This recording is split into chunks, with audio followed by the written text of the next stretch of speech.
Hello, everyone, and welcome to the inaugural episode of the Tour Talk podcast. My name is Austin Dahlquist, and I'm your host. Really excited to launch this podcast and just the tour in general. The tour is about pursuing your goals with a rooted and hopeful mindset and working with those goals in mind at all times, being intentional with your life. My first guest here is someone that is very intentional, absolutely crushing their goals. It's the Running Effect host, Dominic Schlueter. He's a great friend, a fellow brother in Christ, and we had an amazing conversation. Before we get started, make sure you're following the Instagram Sub4 Tour and know that the YouTube and website are coming soon. All right, let's get it going.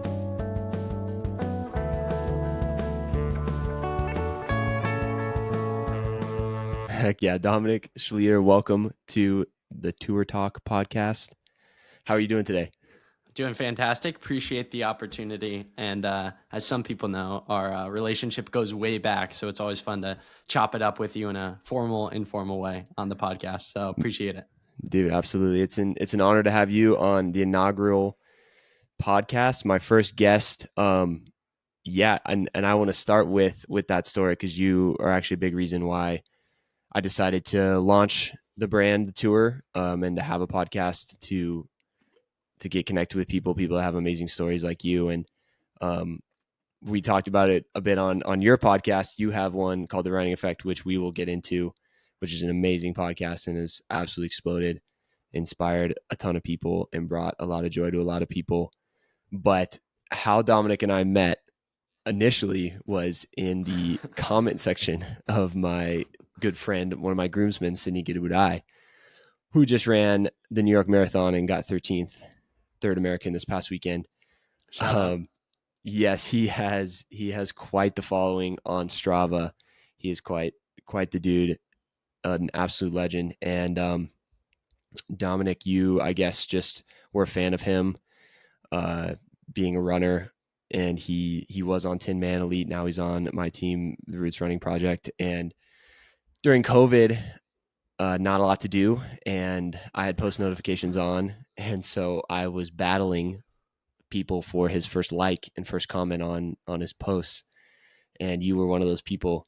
And I just remember seeing your name, wondering who you were, and he had no idea, and I actually remember seeing your bio too, clicking on your profile saying that you were the creator of the Running Effect podcast. So that's super cool.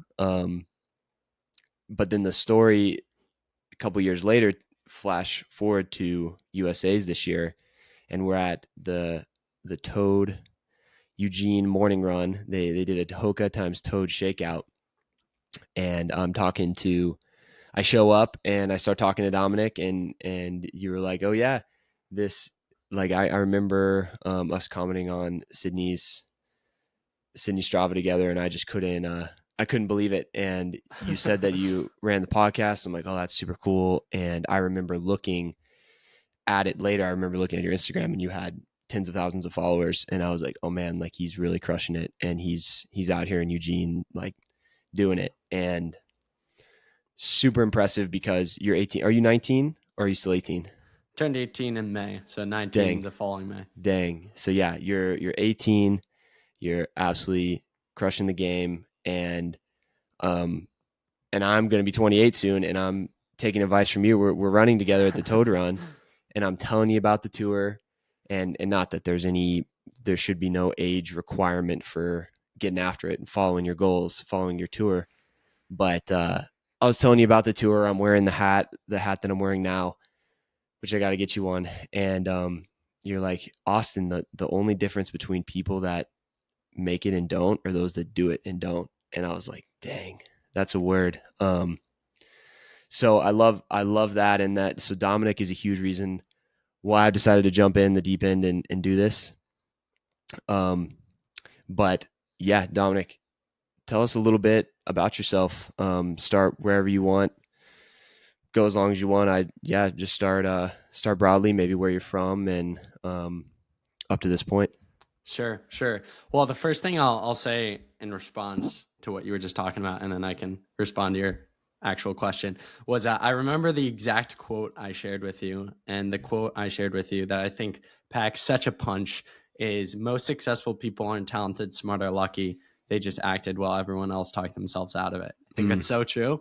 And it's so beautiful to see someone actually act on that quote because I tell that quote to so many people, but so many people just continue their way of living and continue their way of dreaming. And, you know, eventually you have to wake up from your dreams and actually get to work and turn those into a reality. So very proud of you, man, sincerely, for actually taking action. And whether this podcast lasts 5 episodes, just Dominic's episode, or hopefully like 500 episodes, regardless, I think it's special you took action. Because regardless of if it becomes the next best thing or if no one listens to it, you at least know deep down that you went after something and took action on something you were passionate about. So proud of you, man. Excited to see where this takes us. But in response to your actual question, I'm the youngest of 6 kids. That's important context for the story I'm about to share. And I was born in Erie, Pennsylvania. A fact about Erie is that I think they get, which actually, funny enough, is where Billy the Toad is from. Yeah, I was about to say. Yeah. Legends out of Erie. I know, small world, because small town.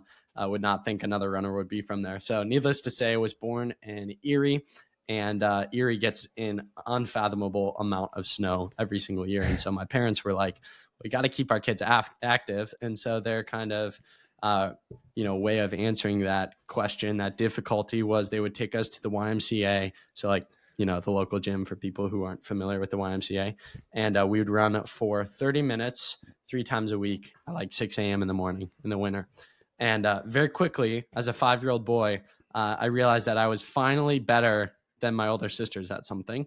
And my 2 brothers egged that on. And they were like, let's go. Like, this is awesome, Dominic. Like, see how many times you can lap them. That was like a common game we played. It was 20 laps to a mile upstairs track. So like have fond memories of it. And needless to say, that's kind of where my passion for the sport started. Came from realizing that like, oh, I'm better than my sisters at something. I should like continue this. And so my parents put us in like cross country. In Erie, I think I started competitively running. When I say competitively, no kindergartner is like actually competitive about the sport of running, but the races started in kindergarten, and that's kind of when I realized I was pretty good at it. And so progressed. Didn't really put any time and effort into it, but would go to the practices, would show up, was better than most kids, won my city championship in 2nd grade. And then we moved to Toledo, Ohio, and kids were definitely better here. It was more competitive. And I was falling off a little bit, maybe peaked in 2nd grade. And that's when I thought, like, I don't want to just like participate in the sport. I want to be great in this sport, and I want to see how far I can take it. And so through that is where I kind of went down this deep exploration of how to get good at running, quote unquote. So I'd go to the library, get out every book I could from every author, whether it was super scientific or like once a runner type books, and really just dive deep on running and how good I could become at this sport. And another funny thing I did was any email of any coach or prominent athlete I could find, I'd just bug them and ask, how do I get good at the sport of running? And through that, that's where I ended up winning my city championship in 8th grade. And I attributed almost all of that success to help from mentors as well as like the resources. And that's when the idea first kind of came across my head of, how many other kids are out there like me who want to be good at the sport, but don't quite have the resources necessary to be good at the sport. And so after I won that championship 8th grade year, it kind of occurred to me that I probably wouldn't have if it wasn't for that exploration of going to the library and reaching out to coaches and all of that sort of different stuff that gave me the tools and knowledge that I needed to train properly and race properly and do as good as I did. And that's when the thought of starting the podcast first occurred to me. Took me 2.5 years to act on it, but that's when kind of the idea of the podcast first came, where I thought, wow, there's so many individuals out there probably who are like me and who want to get good at the sport, specifically younger athletes, but they don't quite have the tools necessary to do so. And I mean, you hear about these professional runners all the time who espouse their high school coach and talk about how good they were and how they attribute most of their success in high school to their coach and just listen to your coach. But reality is, like, I love high school coaches. I think they're awesome. But a lot really don't know what they're doing. And a lot, it's more of like a volunteer position, which I have the utmost respect for. But for me, and I felt like for a lot of other kids, it was like you kind of had to make your own way and figure out how to train properly. And so because of that, I really wanted to create a resource where runners could learn from other runners. And that's kind of where the thought first occurred to start the podcast. Took me like 2-ish years to act on it. And the rest is history, as they say. Yeah.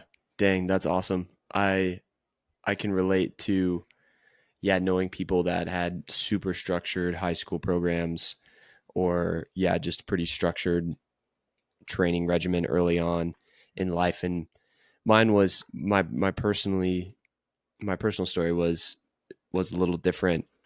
I attribute a lot of my success to my high school teammates and just discipline. I didn't train super hard, but we like pushed each other. We had a lot of God-given talent, and I did some like extra lifting and core on the side. I was part of a summer track program when I was in 7th, 8th, and ninth grade. And what was interesting about that is the coaches there like taught me how to lift and taught me how to have good form, and that kind of set my foundation. But in terms of the high school training, two things he did was encourage us and not work us too hard. And so then we were able to really have our best days on race day, but we weren't doing any type of crazy. We were doing 200s and Ks and mile repeats and running 8:39 minute pace, and one day off a week at least, kind of stuff. But that's awesome. And so yeah, you're into running pretty early. I feel like a lot of folks that I know, and Dominic and I share that passion for running and share that God-given talent. A lot of people that I know usually start maybe more toward high school, more toward middle school. And so you were in it pretty early. And it's still something that you're pursuing right now. So with running, what does running mean to you? I guess what has it brought you? What has it taught you? And where do you see yourself in terms of the sport of running moving forward? The person I am today and the person you're talking to, the Dominic you're talking to, is completely different as a result of the sport of running. And I think you'd be talking to a completely different individual if it wasn't for the sport of running. I think all sports, so I don't want to just pin this to running because I think it's a disservice to other sports. I think all sports are so good for kids because they encourage an outlet where you can be disciplined and get out what you put in.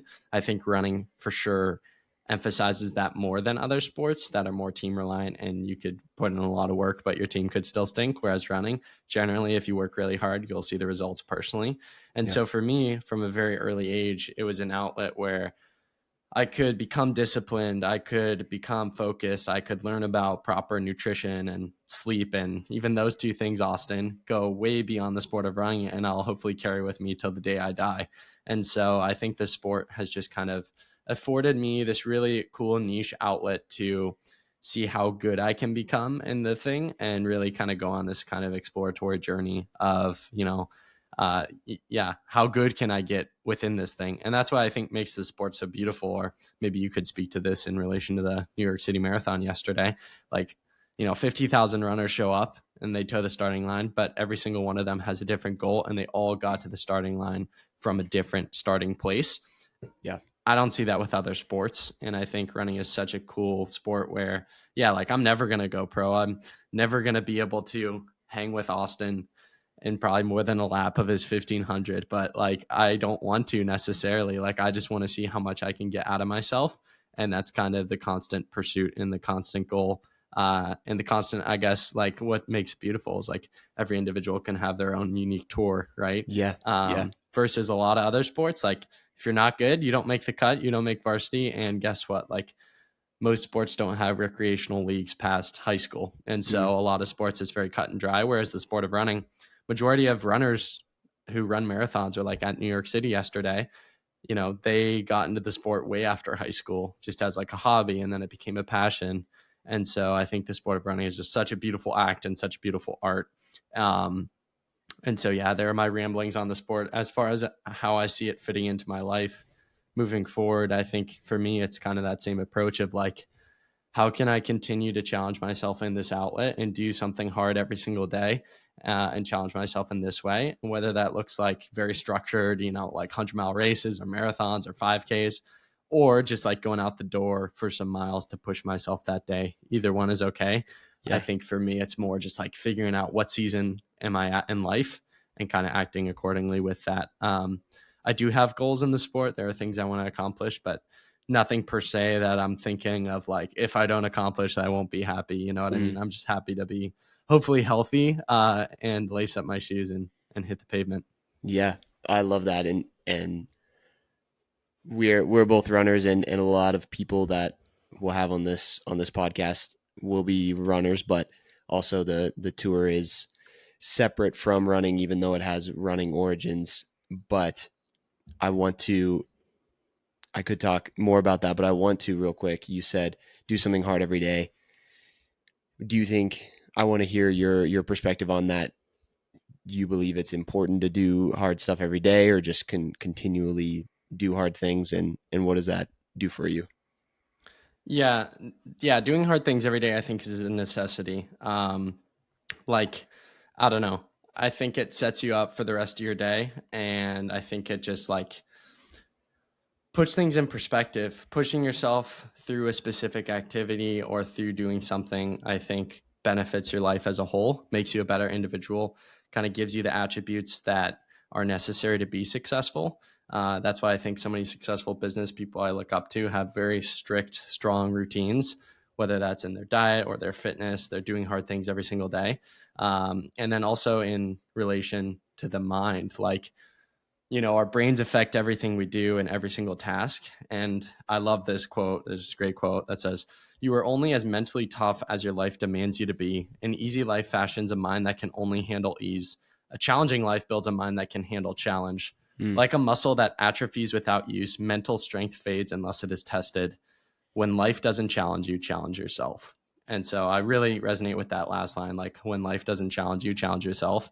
You know, I'm very grateful and privileged to be in the situation where I'm at right now, where like I don't have a ton of crazy life challenges.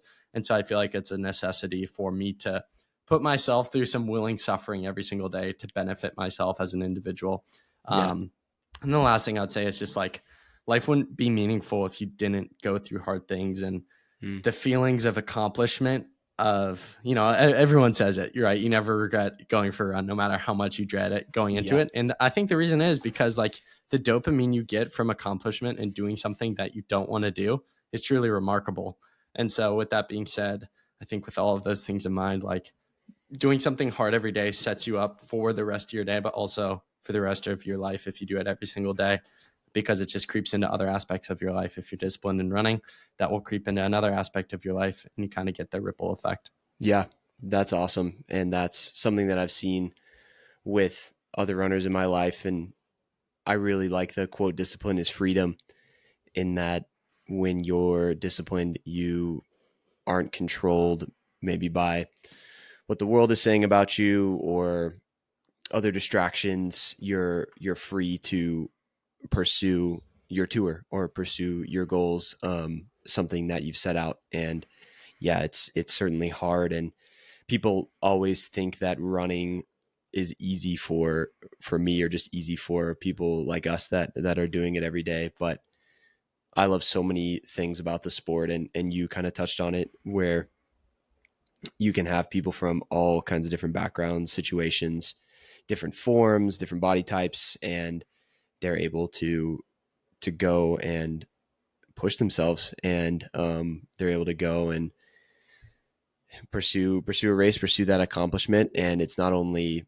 it's good in so many ways, your health, your setting up your day, like you said, or putting an end cap to your day whenever you run. If you're, shout out to all the night runners out there. But I'm an earlier person myself, but there's so many things that you can take from running and sport in general, and it's just so accessible too. You can just go right out your door, throw on some shoes, go right out your door, and and start getting better. Because I also agree with you that you get in, or you get out what you put into the sport often.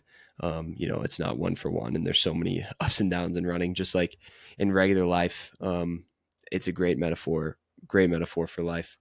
But I want to continue on to with the running effect. So your podcast, you mentioned earlier that you wanted it to be a place where people can come and be informed, hear from all kinds of different people in the running community, and be inspired, be motivated. And so, do you want to talk about that a little bit, and then maybe where you see it going? Maybe some projects that you have involving the running effect coming down the pipeline. Because if you're not following Dominic on Instagram with the running effect, is an incredible page, amazing reels, features, and also the podcast is a must listen to for a runner, a non-runner. But yeah, please. Appreciate it, man. Appreciate the kind words, and coming from you means all the more. But yeah, I think early on the focus was to be a place of resources for specifically the next generation. And I think that's kind of expanded into what I've branded ourselves as, a podcast that's trying to bring storytelling to the sport of running, because, everyone who turned on the Super Bowl last year, knows that Patrick Mahomes was going through an ankle injury, and Jalen Hurts, this untested college quarterback. I don't need to talk about NFL on this podcast, but bottom line, when you turn on the major league sporting events, the athletes and their stories. But when I would turn on the Millrose Games or the New York City Marathon, my family members had no clue who the people were, what was going on, what a 3K was, what world ranking points were. And so it was just like immediately not interesting to them. And they they're interested in running, but it wasn't really interesting because they weren't bought into a story. And so for me, there was the 1 year Millrose Games. I'm sure many people remember Cooper Tier, Cole Hawker, their kind of debut race for Nike, and Jordy Beamish stole the show. He had this crazy last 200, and it was just a wicked finish. And I remember telling my family who was watching, because I turned it on in the common family room, and people were like, oh, might as well watch, we're already here. And I explained the athletes, their backstories, their situations, and they were more interested in the race than I was after that. And so that's kind of when the light bulb moment went off of like, oh, running's not boring, but people just don't know the athletes' stories, the stories of the athletes. And so that's kind of when I started to brand myself as trying to bring storytelling to the sport of running. And I think there are a lot of awesome running podcasts out there that I personally listen to and support, but I think they are all very niche specific, like women's running or professional running. And I want to be a place where I want to tell all the stories within the sport. So someone like yourself who is, trying to take his running to the next level while also still maintaining a job, or someone like Elise Cranny, who's like, the best in America at what she does, or Nicholas Thompson, the CEO of the Atlantic, who ran for Stanford his freshman year. Most people don't know that because he's the CEO of the Atlantic, right? He stopped running, but now he actually commutes to work every day through the heart of New York City. Like, the guy's a multimillionaire, does not need to do that. Yeah. So for me, I'm fascinated. I'm like, what's the story there? Like, he's also a really fast marathon runner. I think he was in the race that Des Linden set the 50K road running record, whatever, but he's not known for that because he's known as the CEO of the Atlantic. So it's like telling his story. Or Nike has such a big involvement in the sport, for better or for worse.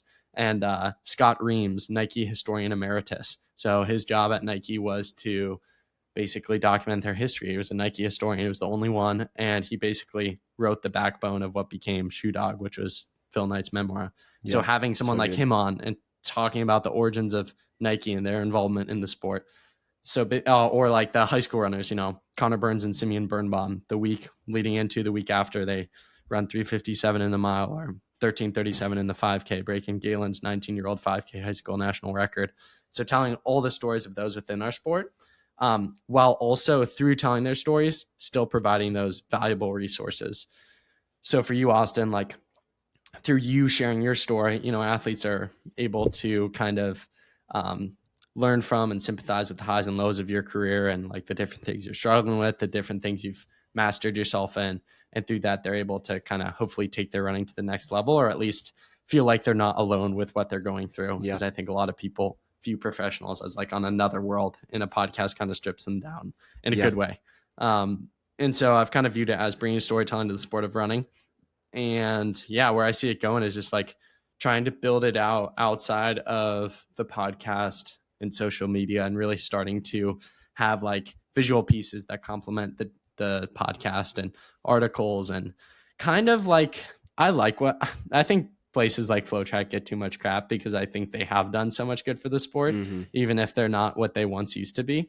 So I don't want to say like a new FlowTrack, but kind of in the sense of like adding on, workout Wednesday type things. Like people loved those. Those were so interesting. Those brought, I think, storytelling to the sport. The articles, I think there's nothing like a really good written piece, but having kind of this ecosystem where the visual interacts with the written word, interacts with like the podcast, kind of creating this ecosystem. Yeah. That's kind of where I see it going. But at the end of the day, I do think there's something so special about podcasts and long form conversations that you'll never get from an athlete post race when they're, not of reasonable thought. They're out of breath. They want to see their family. Like 5-minute post race interview is not going to do it, but like a 50-minute podcast, I think will actually get the full story of an athlete, and you'll be able to get deep with them and discuss valuable things. And so I think the podcast will always be at the core of the Running Effect, but I definitely want to build it out a little more in the future.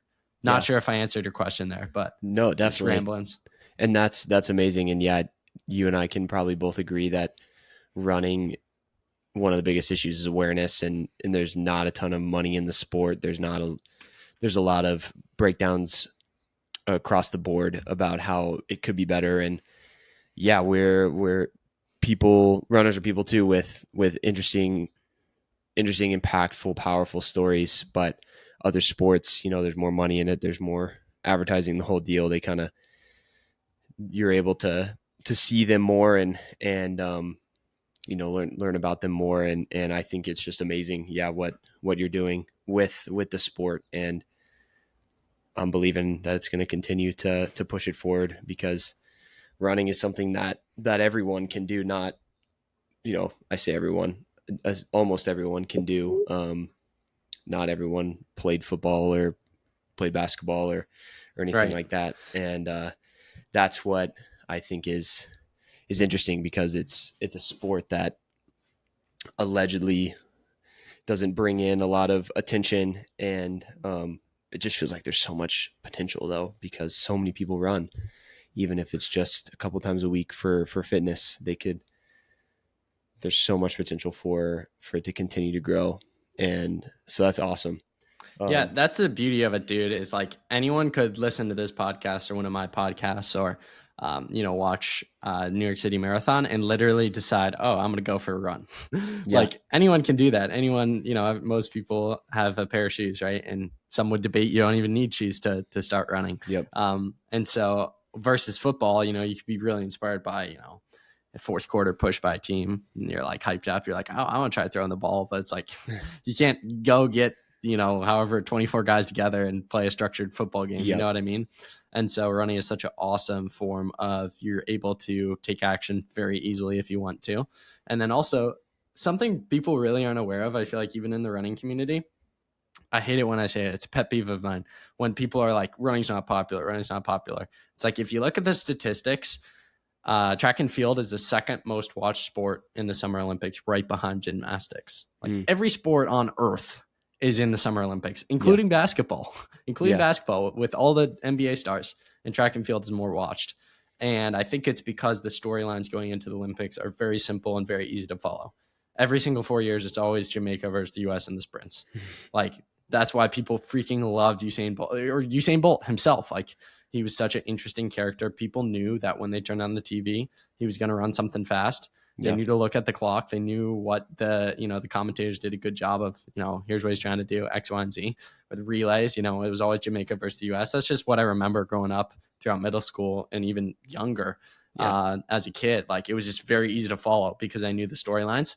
But when you turn on the Milrose games, using that as an example, it's like, what's going on here? You know what I mean? And so it's not that there aren't eyes who are interested in the sport. It's that we aren't good at creating storytelling around the sport the other 3 years that actually gives voice and gives storylines to the interesting people and races. I think there's so many interesting races on the circuit every year, whether it's the Diamond League or even like ridiculous things like Craig Engels does. Like I think he did this a year or two ago when he did like the sub 4 tour. Actually, you were part of that. I think that's when you broke 4 for the first time. Like that's interesting to the average Joe, I think, at home. And so, yeah. And then even if you dive into the statistics of the amount of Americans who run every single year in some capacity, forgetting off the top of my head, but it's multiple million people.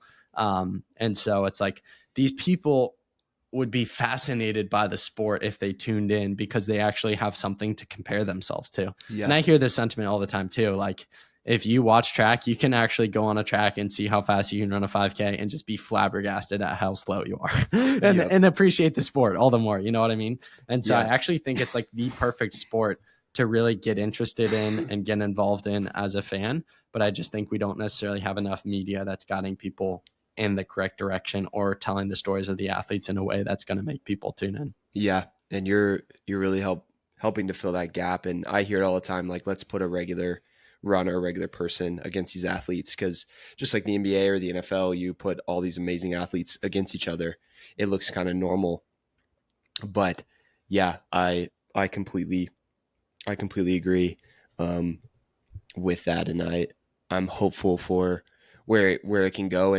And people too, I feel like everyone I talk to about running that I meet for the first time, they're like, oh, I ran in high school, or, oh, this is my best mile time. What's your best mile time? Or have you run a marathon?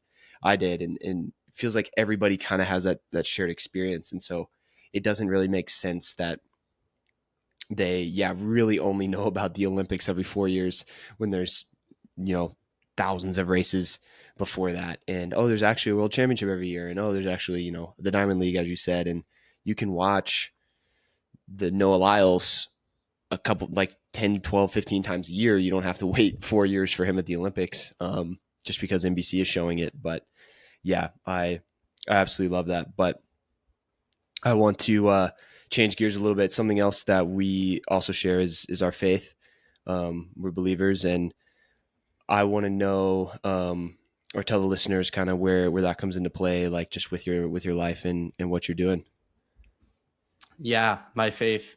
I feel like I never quite have the words to quite eloquently talk about it. I feel like it's something that I'm continually growing in. And because of that, like I'm constantly not necessarily as comfortable sharing my journey per se, because I feel like I have so much to grow in.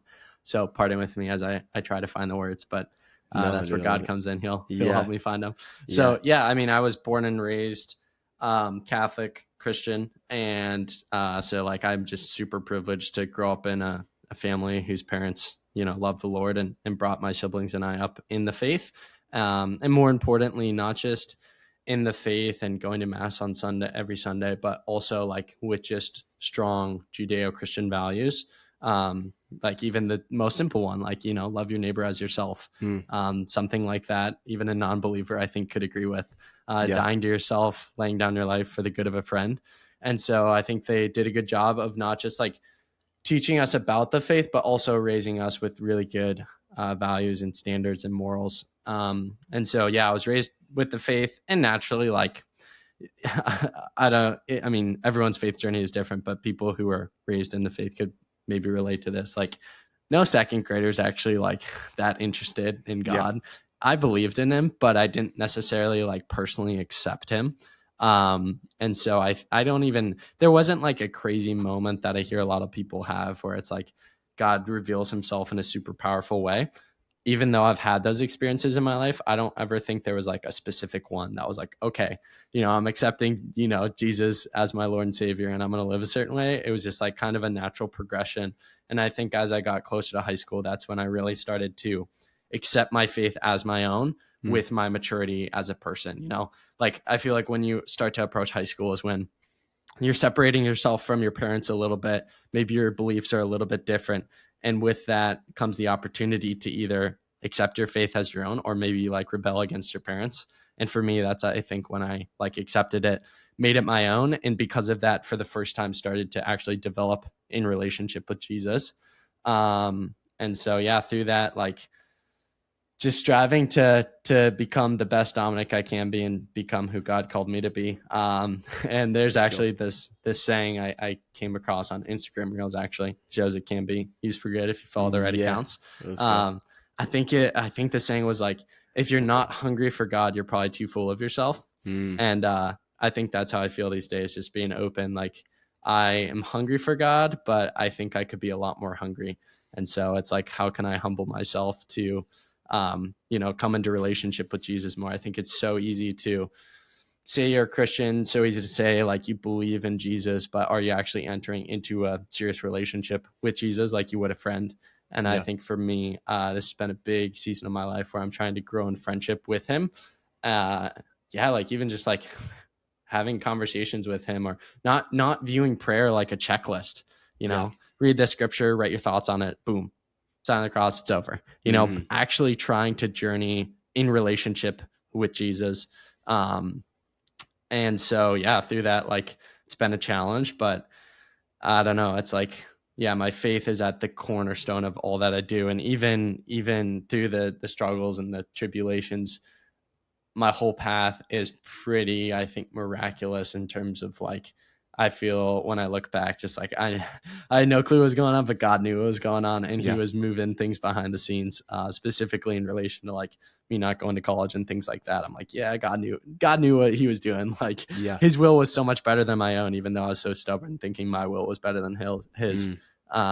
And so I'm kind of just giving you my thoughts on my current status of faith, but trying to humble myself, trying to grow in relationship with Him. And bottom line, my faith is critical to me, myself as a person, and also all that I do. And my faith isn't something that I ever want to push on other people, or like, you have to live this certain way or you have to act this certain way. But for me, it's just, as many people do, they go down the deep rabbit hole of, why am I here? Why do I exist? What's the purpose of my life? And I personally feel that like, Jesus is the reason we're all here. And because of that, I'm going to act in accord with that, with His teachings. Not going to push that on anyone. That's just like my personal belief. And I'm going to live to the fullest and hopefully bring as many people closer to Jesus as possible. And even if, they don't necessarily accept Him, at least bring them closer to a higher way of living. Because as I mentioned a minute ago, the principles of Christianity are really something that I think most people would approve of. So even taking that label away, I think it's a great way to live, loving your neighbor as yourself. Like, I don't know who can debate that. I love that. And so many good things, so many mature things that you said there that I love and agree with. And I would say the same, the foundation of my life, the reason for everything I do. And I personally found the Lord a few years into college, but I just love what you even said at the beginning. Like, we're always going to be a work in progress, and there's always going to be growth, and we're separated from the Lord in this broken world where we're living in a world of sin and brokenness. And so just continue to lead in, encourage you in that. And that's awesome that you're leaning in, and the humble spirit I would just agree with in any instance. Like, life gets better when you don't think that you're amazing. When I just firmly believe that when you realize that you're broken, you can't do this life on your own, that you live a happier, healthier life. And the last thing I'll say about that is just living like Jesus. And that sometimes that's just what He did. He wasn't going around forcing people to follow Him. He just like sat with them, loved them, and healed them. And then they followed Him because of what He did for them. And so His radical love is something that I try to emulate, but fail every day. But I love that. And that kind of brings to my next point a little bit, like, at the tour, we have a couple, I guess, a couple statements or a couple words. One of them is community. The logo that was just launched, the T surrounds the hour. And so, you've heard the community, you're the sum of like the 5 closest people around you, or your community is a big deal. So I just want to know, like, what are some impactful people in your walk, and what's the best advice you've been given? I think who you surround yourself with, in my opinion, is the most important decision you will ever make as a human being. I'll go on the record and state that. Let's go. I could take someone on a sidewalk and turn them into a marathon runner in 3 months if I got to choose who they surrounded themselves with. Hands down. I'm so confident in it. Like, I could take the laziest person and make them disciplined if I got to choose who I surrounded them with. You know, give me David Goggins, give me Jocko Willink, give me some former Navy SEALs. Yeah. We are mirrors. Yeah, there you go. We are mirrors of the people we're around, you know. I love the saying, show me your friends and I'll show you your future. I think it's so true. Yeah. Yet we live in a culture where we want to quote unquote fit in, or we want to be in a comfortable circle that kind of just accepts us for who we are. But I always want to be around people who, you know, will challenge me to be the person I'm called to be, and to, you know, be Dominic at his best, and will, you know, challenge me to get to that point and support me on my path, on my journey. And in high school, like, I had so few high school friends. And even now, like, I'd probably laugh if I found out the median age of my friends, because it's like just all older, wise people. For me, mentorship has been a big thing. Finding people in areas of my life that I want to grow in, and then kind of just like going under their wing, whether that's running, whether that's business, whether that's my faith, so many different things in life and areas I want to grow. I just figure out who are the people in my circle, or even outside of my circle, that I want to get in contact with and be mentored by. And so, yeah, a lot of my closest friends are literally people who just started out as mentors.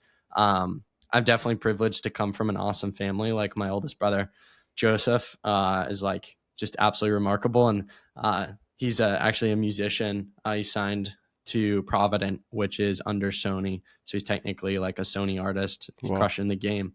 And so even someone like him, I really appreciate and soak up a lot of knowledge and wisdom from, where he's in a different avenue, but it's similar enough to mine that, like, he understands contract things and like chasing after something, and, you know, the world of social media and all that stuff. So someone like him, or, you know, a mentor who I've been talking to for over 4 years now, one of those people I cold emailed back in the day, Alex Osberg, who I think he was a 7-time All-American while he was at Stanford, and then transferred to the University of North Carolina. And now he still runs. I think he ran 13:18 in the 5K this past winter at BU. Dude. So people can figure out if it counts or not. Yes. But another conversation for another time. Anyways, someone like him, he's walked with me, journeyed with me, you know, throughout literally all of my high school years. He was the first ever guest on my podcast. I've done projects with him, but it's because he's like, I've asked him every question imaginable growing up. So, and in my pursuit of high school and getting better at running, getting better at the podcast, growing my company, et cetera, et cetera. So all this rambling aside, I think it's really important to figure out the person you want to be, and then ask yourself the question, who are people in my life who will help me to be that version of myself? Yeah. And also, don't be afraid to cut people out of your life. I'll just straight up say it. I think it's harsh, but do it in a kind, loving way. But also, there are just some people in most people's lives that are not contributing to the person you want to be, and are actually bringing a lot of adversity and death, for lack of a better way of saying it, into your life. And so stepping away from those people and removing them and adding positive people will make all the difference. And so I would just advise people to be very conscious of who you're letting into your life, the impact they're having on you, positive or negative, and trying to grow in community, to use the word you used, grow in community with those individuals, and ask yourself, are we on the same mission of becoming the best version of ourselves together? Am I helping them? Is it a very transactional relationship? Like, how do they accept me at my best? How do they accept me at my worst? Asking yourself some of these questions, I think, is a super important exercise. But specifically, if anyone younger is listening right now, not being afraid to be very selective with who you let into your life, I think, is a big deal. I think in high school, so many kids want to have 50 friends, but it's like, come on, you can only be close friends with like 3 people. Yeah. It's like impossible to keep up with that many people. So just being selective with who you're letting into your life, and the impact they're having on you. And also just not being afraid to reach out to people, social media, email, and literally becoming friends over the phone, being mentored by them, et cetera, I think is super important. Dude, that's so good. That so many wise nuggets in there. I just want to play that over and over. That's so great because you can love people from a distance. Like you said, like cutting off maybe people that aren't bringing positive aspects or encouraging aspects to your life. And, we mentioned Jesus earlier. He had 12 disciples, and you can't, I remember in high school, I loved having 1,000, 1,500 friends on Facebook. And it's like, you physically cannot keep up with people. As you get older, I believe it naturally happens too, but yeah, who are you surrounding yourself with? I think mentorship is such a huge part too. I recently got a mentor, Trevor Lovinggood, shout out to him. He's an amazing pastor, but it's like, who in your life, or who are you exposed to that you're maybe striving to be? And reaching out to them. And I think that's so many good nuggets in there. Also, butting in here, there's this fantastic quote that people should stop and reflect on. The quote is something like, they say true hell is when the person you are meets the person you could have been. They say true hell is when the person you are meets the person you could have been. And I think who you surround yourself with helps you become the person you could have been, and makes that person a reality, and takes you from the person that you are to the person you could have been. Yeah. And so surround yourself with people who are constantly challenging you and expecting the best out of yourself. Yeah. Like, I know if I'm settling for the status quo, I will be called out on it, because it's just not accepted in my circle of people. And I've decided to be in a circle of people that will challenge me for those things. And so that's very important for me. And I would say for the listener, if you're not being challenged on your ways of living, and also celebrated in your ways of living that deserve celebration, you probably should find new friends. Yeah. Celebration is so pivotal, and you got to be investing in people too, though. You shouldn't just be the one being invested in. But yeah, it's got to be a two-way street, and just watch those plants you water. Are people only using you for something, or are you guys walking in that journey together? That's so good.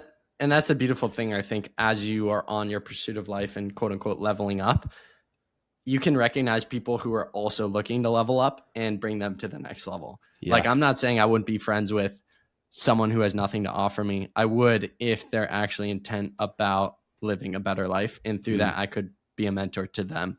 As long as I know that their intent and not wasting my time, I'm all game to be friends with that person and mentor them. But it's people who like will not actually intently go after something greater than themselves. That's when I'm like, well, okay. Yeah. I'll pass. Yeah. I love that. And I agree. And on that note, how do you hold yourself and others accountable? Do you have, I'll leave it at that.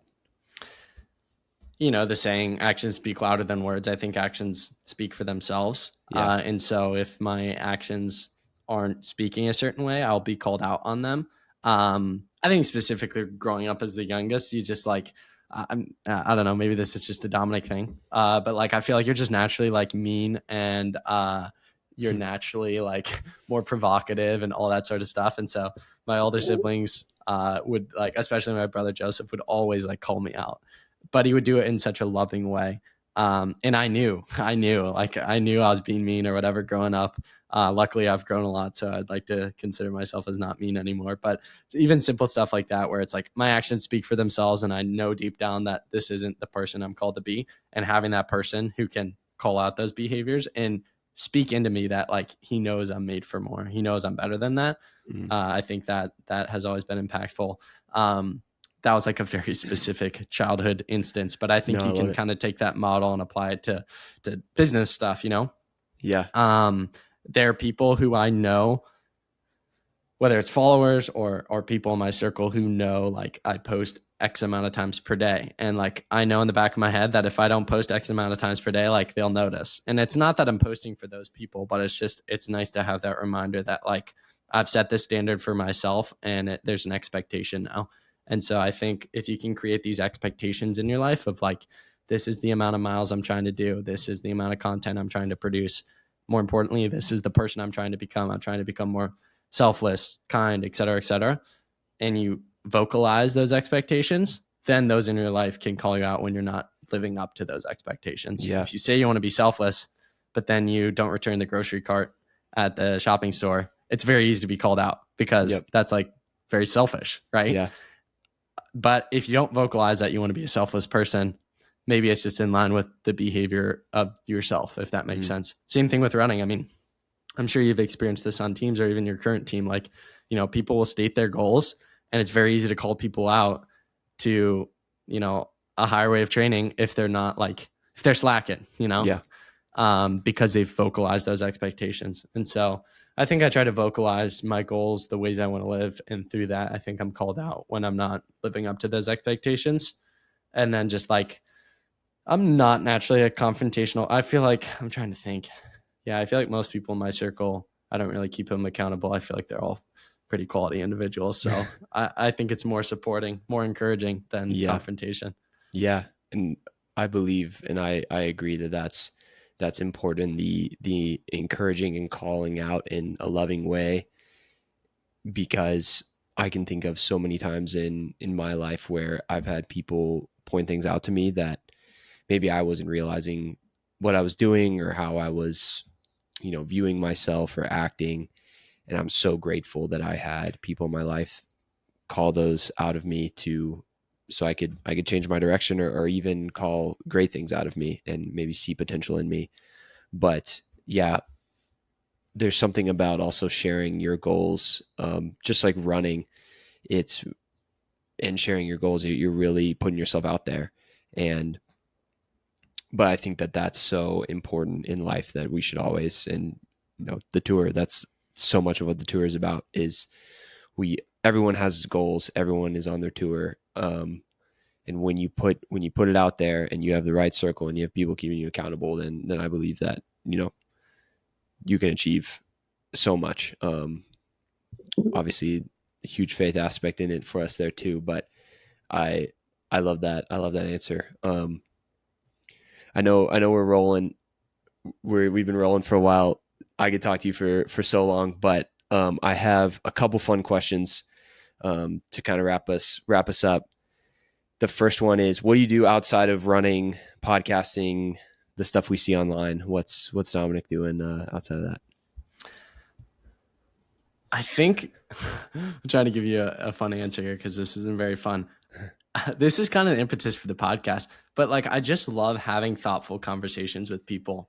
And sure, that is the podcast, but I'll try to answer it outside the podcast. Even like calling my mom, like while I'm doing the dishes, and just like having a thoughtful conversation, or maybe this is again just a weird Dominic thing that I haven't engaged in, but like I said to my mom on the phone a few weeks ago, I'm like, I haven't really ever asked you about like your childhood or you growing up or your experiences in college or things like that. And so even things like that, where it's like just actually intently having a thoughtful conversation with a parent and asking them things outside of like the shallow things people talk about, I talk about. I love that. I think that's what life is about, is connection with other human beings, learning from one another, experiencing the highs and lows with another person.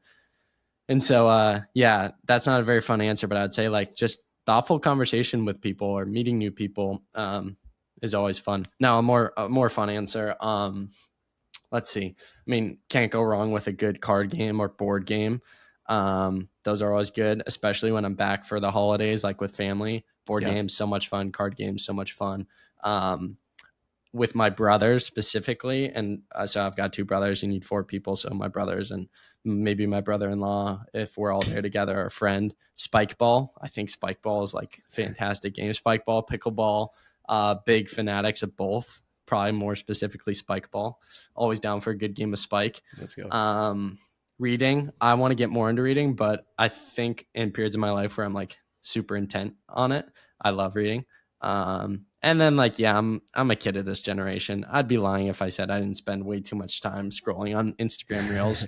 There's nothing like coming across a funny reel and then the next one's David Goggins screaming at you. And then the next is like some cinematic buttery shot of like a mountain in Switzerland. Yeah. And you send it to someone, you're like, I want to go here. So, I mean, I like the internet too. So yeah, I'd say like, honestly, Instagram reels, I probably waste a little too much time on there. So I give you a very long answer to what was supposed to be a short question. No, I gave you like a thoughtful answer, which was thoughtful conversation. And I'm like, that's not the point of the question. No, I love the deep conversations. I can relate to that. And yeah, social media does have redeeming qualities, but I got to set those limits. I don't know how you are with it, but that's great. My 2 out of 3 of the maybe more fun questions are, what do you think is more important, talent or hard work? I mean, it's the cliche saying, what, hard work beats talent when talent doesn't work hard. Yeah. Do I need to say much more? That's the, all right. Yeah. I mean, I ramble, so I could leave it at that, but talent only takes you so far. I've had the privilege of talking to so many accomplished individuals that I'd like to think I have some decent say on it, because I've heard so many stories at this point. I think to make it to the Olympics, you need to be naturally very talented. But I think to make it D1, you don't have to have any talent. That's my hot take. I think hard work will take you D1 or farther. I think you need talent to become an Olympian or American record holder or Jakob Ingebrigtsen. I think you need to have talent. And the best of the best have a mix of both. The best of the best. I know very, very, very few professional runners who didn't work very, very hard. I think almost everyone at that level works incredibly hard, because talent gets weeded out very quickly. And I think it's just a non-factor because everyone's talented to some extent. I think there are differing levels of talent, but hot take. You need talent to become an Olympian. Like a lot of talent, you don't need talent to make it D1. Dang. Yeah. That is a spicy take. I'd be interested in what people think about that, but that's a great answer. It's a topic that just comes up all the time on my team, and I have a lot of fun talking talent or hard work. The final question that I'll ask you is, what is a quirky home feature that you want in your future home? I think this is the question I'm going to ask every guest. And to set the stage, I'll give my answer. My answer is an indoor basketball court, because I would love to just wake up, shoot 2 shots, because going to a basketball court, especially an inside court, it's such a hassle. Outside courts, maybe there's more of them, but I love playing basketball, and it would just be super fun to just shoot a couple shots in my slippers, or, after a work meeting or something, shoot a couple shots, maybe collect my thoughts and go back. So what would your answer be? Man, that's such a good question. I'm so curious to listen to future episodes and see the responses of people, because I think it's a great way to get to know a person better in a unique way. When you were talking there, 1, fantastic answer, but 2, I got to think this one through. I mean, there's so many different things when people talk about, building your dream home. It's like there's so many different aspects to it. But quirky, that throws a wrench there. Something that's define different. Quirky for me. Something that's different. Okay. Yeah, something that's different. Like, a lot of houses have maybe a wine cellar isn't super quirky, but like a foam pit would be. Or actually, I have my answer. I got my answer. All right, let's hear it. We'll close out on a story. So my parents, again, growing up, we were very active as kids, and there were 6 of us. And so specifically my 2 brothers and I, just out all day, 24/7, specifically in the summer. And we had a long, massive side yard that went from very pristine, nice green grass when we moved in to straight up, basically all dirt by the end of the summer. And my parents joked that if they had the money, they would turn our side yard into turf. And so my answer for you is I would turn my backyard into turf, or at least a large portion of it. Let's go. Does that count? Yeah, I think that counts. I think that's different. I think it'd be fire. Field. Yeah, I think it'd be fire for spike ball, soccer, throwing the ball. I think if you dedicate a portion of your yard to turf, it could be really cool. Yeah, maybe a little sports field, maybe a little soccer goal or football uprights or something. That's great. That's a great answer. But Dominic, it's been an honor chatting with you. Thank you so much for taking the time to come on the Tour Talk podcast. Just so grateful to be your friend. So excited for everything you got going on. And like I said earlier, age doesn't matter, but just so impressive, 18 to just be leaning in. And a lot of people take a long time, I feel like, to figure out their goals, or to at least be pursuing them. And you're doing it so well at such a young age. So it's just an honor for you to be on this podcast and be the first guest to kick us off. Well, Austin, you're way too kind with your words. I appreciate it. And it's an honor and a privilege to be the first ever of something. And I can't wait to see how far you take this and the impact it makes. Because I certainly was just horrible. The first ever episode of The Running Effect. And so your like starting point is way farther up the mountain than mine was. And so I'm excited to see what you turn this into. And more importantly, like we may have discussed this a little bit earlier, but I'm a firm believer that, the attributes of an individual creep into other aspects of their life. So if you're, really disciplined in running, you're also probably really disciplined in another thing. And so I know who Austin Dahlquist is as a person, and I know you're going to apply all those attributes into this podcast, and therefore I would buy stock if I could. So Austin, it's been an honor and a privilege, and I appreciate the opportunity, and I'm excited to see what God will do with this platform. You're kind, man. And yeah, you're the one that has made it great, in my opinion. And so appreciate you and looking forward to chatting again soon. We'll have you on again soon. Awesome. Appreciate it, man. Thank you again for listening to the first episode of the Tour Talk podcast. My name is Austin Dahlquist. Friendly reminder to follow us on Instagram at the Sub4 Tour. Keep your eyes peeled for the YouTube and the website launch coming soon. And let's keep pursuing those goals together. Let's keep preparing. DM us on Instagram if you need anything. And have a great week.